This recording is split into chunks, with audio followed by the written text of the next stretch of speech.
Hi, I'm Tricia Kelly, and welcome to Less Travel 2.5, where we chat about traveling with Jesus Christ through the winding trails of life. Thanks so much for listening in. Hello, Tricia Kelly here. Thank you so much for joining me today. So I'm still in Exodus, and I have been working through the story of the Israelites fleeing Egypt and just that long journey that Moses is leading them on. And let's just be honest for a minute. I'm curious, has anyone else, as you have read the Israelites and their story, have you ever thought in your head, wow, they're really ungrateful, grumpy pants? Because I know I have. But I also know that God has quickly put me in my place and reminded me, hey, Trish, you have been an ungrateful, grumpy pants once or twice yourself. And I know how easy it is when I have allowed ungratefulness to start filling my heart, that it really turns me into a sour, grumpy person. And so I should probably learn from the Israelites rather than judge them, because I can see myself in this story, which might be why I'm judging them so hard. So yeah, God forgive me in that.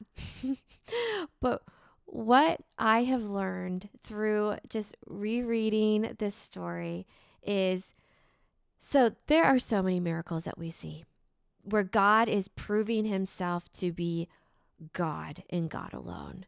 God is proving himself to be the great I am. It starts with the plagues. And then it starts with the protection of the firstborn when they put the blood on their doorposts. And then it starts with just the fact that they're able to, the magnitude of all these people being able to leave Egypt together is insane. It's hard to envision that. And then God prepared them this pillar of cloud during the day to protect them, and then this pillar of light, of fire, so that they could travel at night.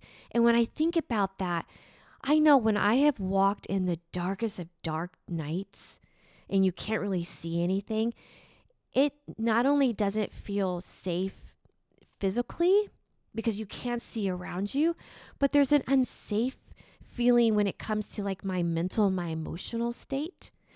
And so I feel like God used that pillar of fire to not only protect them, to bring them warmth and to bring them light, but there was also this protection for their mental and their emotional state too. I just feel like God provided such a miraculous movement in just that.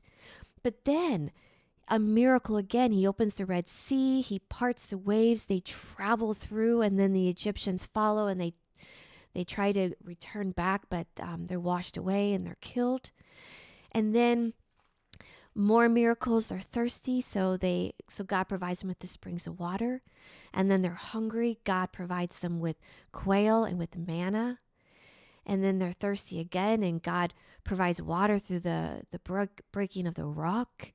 So there's all these miracles, but all throughout this, it doesn't matter like how amazing God reveals himself, that he is faithful and that he is just and that he is their God who's going to protect them and care for them and be there with them no matter what they're going through. They are constantly going back to, why are we out here? Why do we allow us to follow you? You're just sending us out here to our death. We should just stayed in slavery. We should have just stayed there. At least we would have water. At least we were fed. At least we knew that we had protection. It's like they forget what the bondage and the slavery look like, that they want to go back to that. And what I see is the root cause is that there's a heart issue. There's trust issue. They're struggling to trust that God is who he is, and that God is on his throne, and that God is protecting and providing for them, that he is their Yahweh. And I know that from my own life, where there has been times, and it doesn't even seem like it's a sane mindset, But there are times where I've been like, God, why did you bring me here? Send me back to where I was. And I forget that where I was painful, and there were turmoils, and there were struggles, and there was safety issues. But yet I'm asking God to send me back, and it's a trust issue within my own heart. It's trusting God that He is faithful in the moment, that He is faithful in the present. And so rather than judge the Israelites, I see myself in them. Like I can relate to this so well. And I don't know about you guys if you can relate to them in a season of life as well. But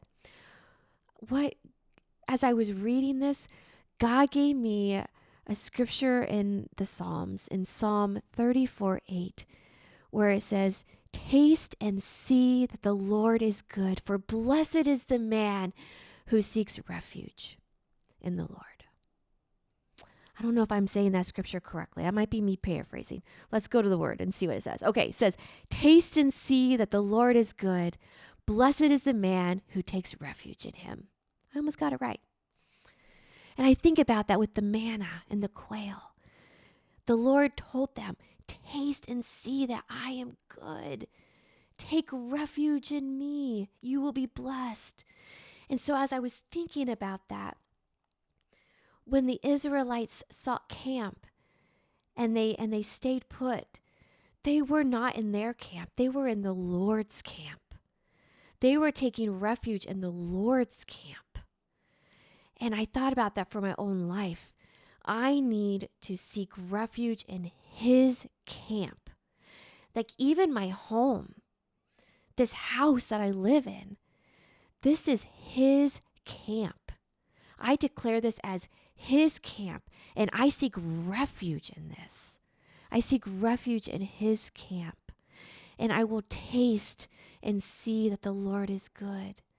And our lives will be blessed when we seek refuge in Him and in Him alone.